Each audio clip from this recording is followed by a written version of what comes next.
So look at these wines. It's been about 30 days since we took it from the primary to these secondary stages, and they're clearing up very nice. It's starting to clear up that I can almost see my hand behind it. Let's smell these.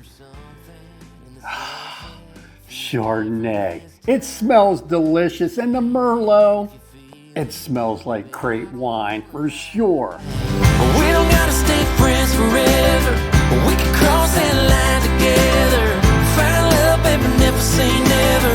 After all this time, I just want to take a step in a new direction. All right, welcome back to part 2. I hope you watched part 1 because we showed you how to get to this point, to how to make wine from grapes. This is the Merlot and this is the Chardonnay. In this part of the video, we're going to show you how to refine this wine and get it clear.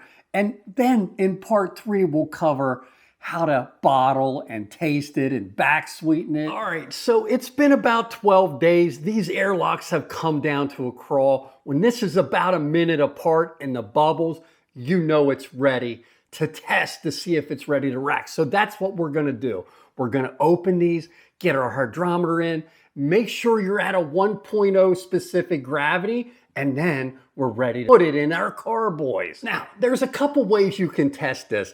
If I have a small batch, I use one of these to float your hydrometer in. You just fill it up with wine and you float it and see where you're at. I'm gonna show you that. But if you're making a big batch like these 6 or 7 gallon buckets, you can sometimes float the hydrometer in and read it that way. All right, we're getting the Chardonnay opened up here. Sit this aside. We don't want to stir this. Remember, we're trying to get some of this sediment out. All right, I'll just sit it on my other bucket here, but we're gonna put some wine in here, fill it about halfway. And again, this cup is sanitized, so you want it up that it's gonna be enough to float. That should do it. And guess what? The reading is 1.2. That's not near ready. I got probably another day or two. This is what I mean. Don't rush winemaking. By me moving these around, it's kind of stirred up fermentation again. So I'm not gonna do it at this point. I'm gonna let it sit another day or two. Back at you in a few. All right, it's time to get some sanitizer mixed up. We got a 1/2 ounce of Star San for 2.5 gallons warm water.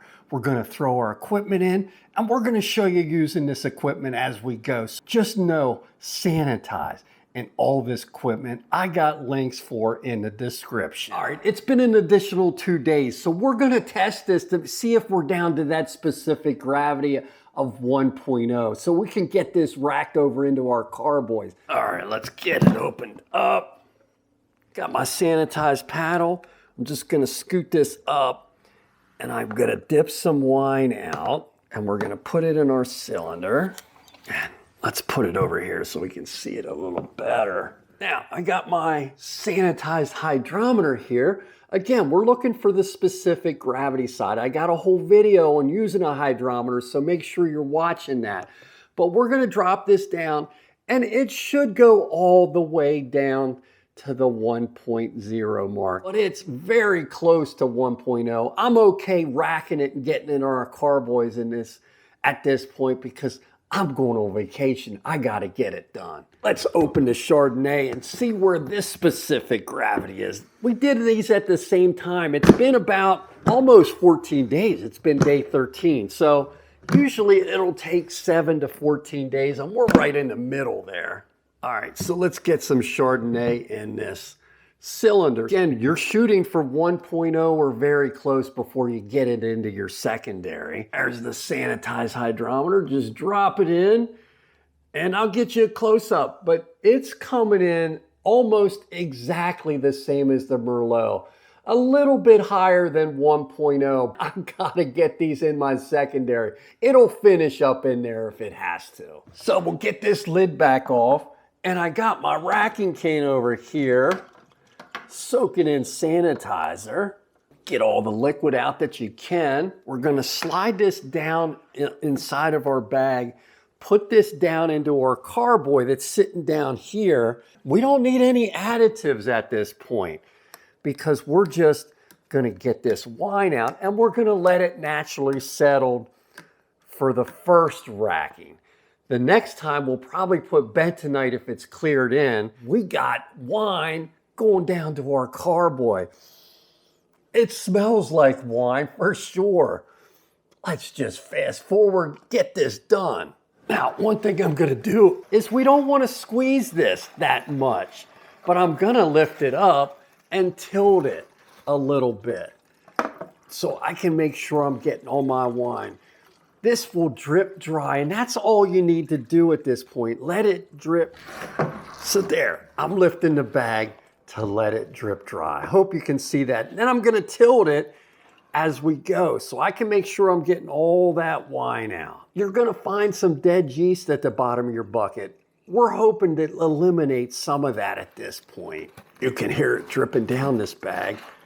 We don't want to squeeze any fine particles through that bag. And keep an eye on your carboy at the bottom, which I'm watching right now, to make sure you don't overfill it. If we have extra, we'll put some in a quart. I don't think we're gonna have extra on this one, but I know we are on that Merlot. So there you can see some of that dead yeast. Anything you can get out in this part is just fine. All right, now I'm just gonna do the same thing to our Merlot.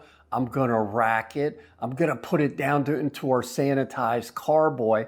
And I think we're gonna have extra Merlot. So we might have to do a couple quart containers too. Let me just fast forward through this and show you what I mean. But let me tell you, this Merlot smells fantastic. And look, I got 2 extra quarts. These are gonna come in handy when I wanna top it off for my next racking.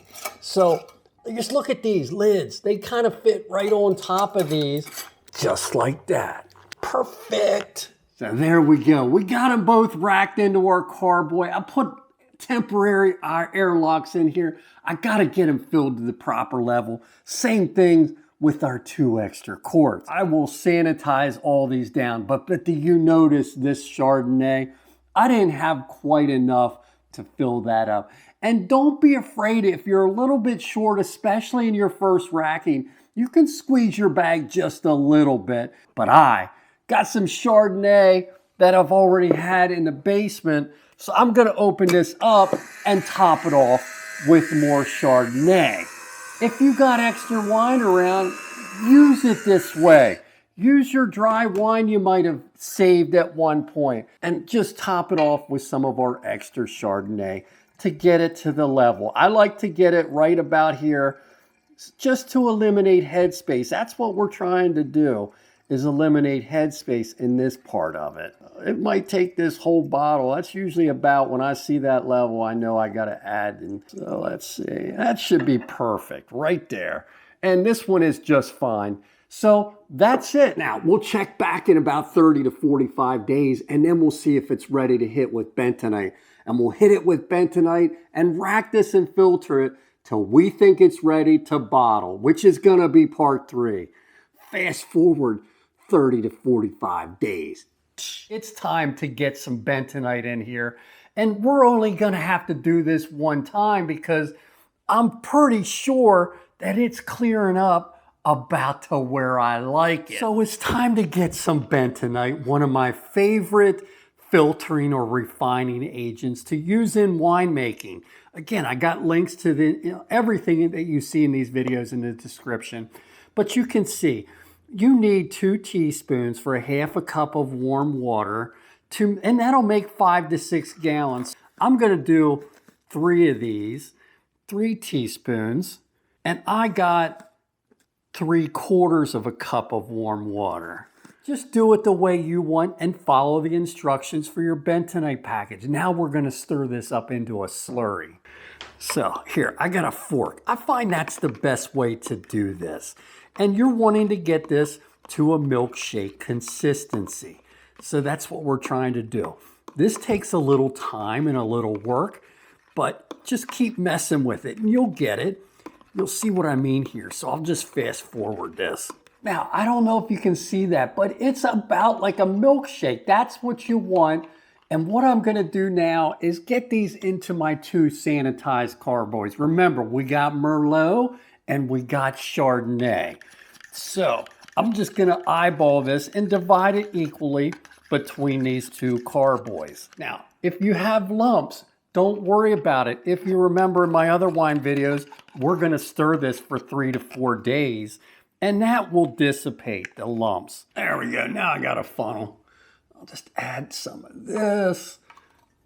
There we go, that looks like that's about half. Right about there. And we'll just put the rest in this other one. That's plenty of bentonite. And we don't have a lot of particles left in that wine, I can tell you.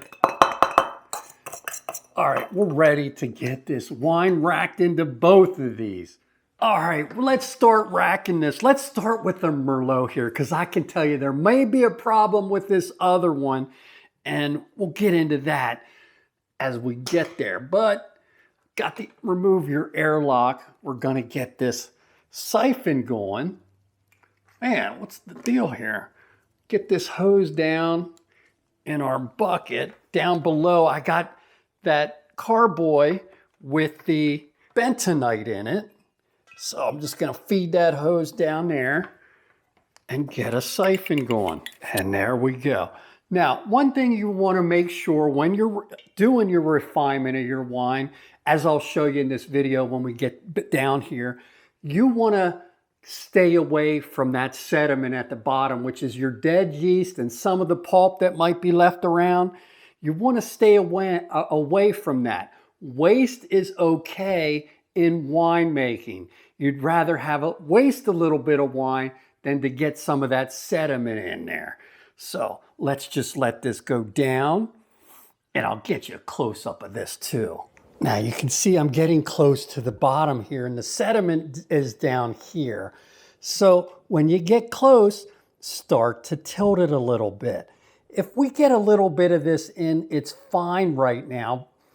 The only reason I say that's okay is because we got another racking once we get this bentonite stirred in and settled. And that's it. That's all I'm gonna do. I'll get you a close-up of what I did. Again, wasting wine in this step is okay.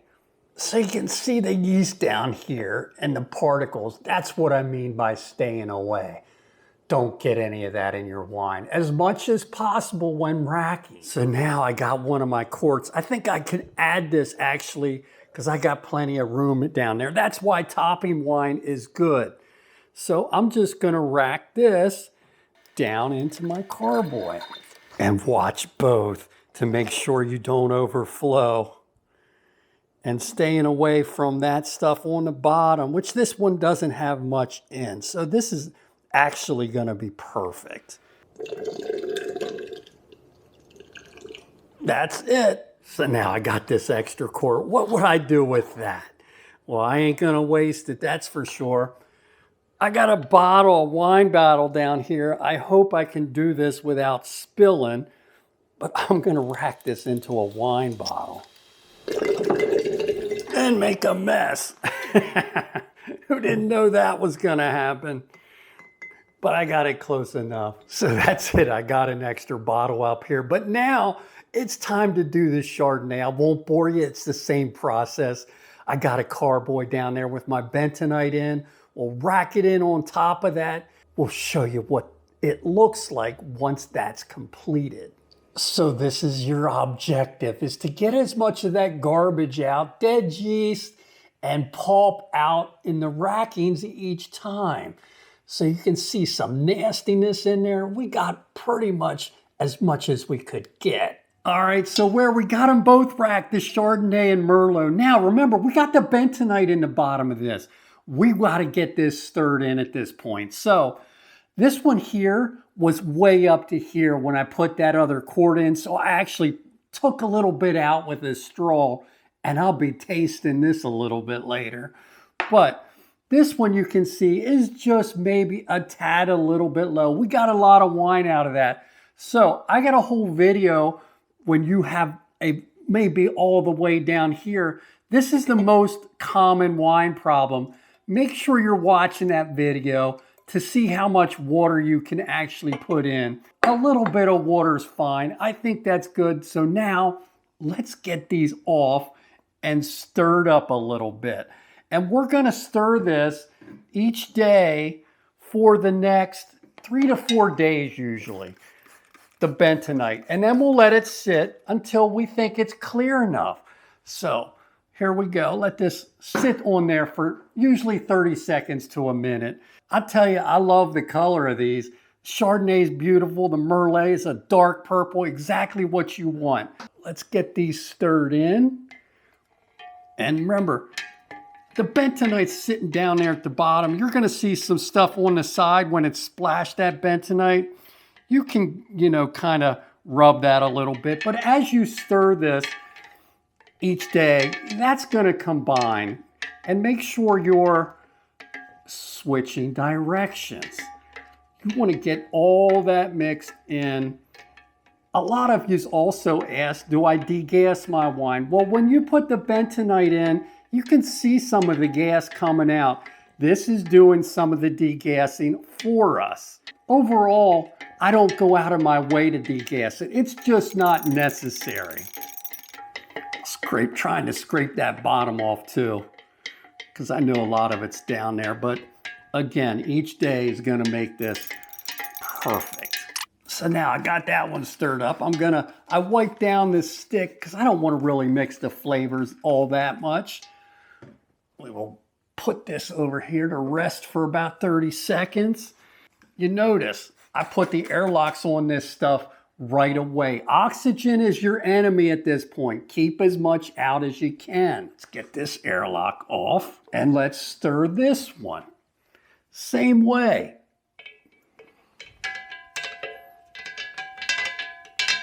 When I'm doing this, what's happening is that bentonite is charging particles in this wine, and that's what's going to draw everything to the bottom.